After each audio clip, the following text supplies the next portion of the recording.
when you take money away from the public schools, it's hurting them. And I do break with the party line on this. You do? Okay. I do. While I feel that the vouchers, they're like a Band-Aid on what's a fundamentally broken system. And you're not going to repair the system of public schools by taking the money out of it. But, you know, there have been cases of people who aren't in dire economic situations getting those vouchers.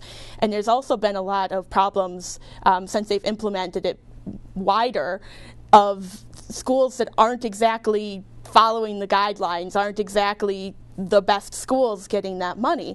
And so I feel that if we are to have a voucher system, there needs to be more accountability for the schools receiving them to ensure that they're held to the same standards as the public school. We should not have had a cap to begin with. I think that we know that in Racine, in Unified, we have had school choice now for a little over 3 years.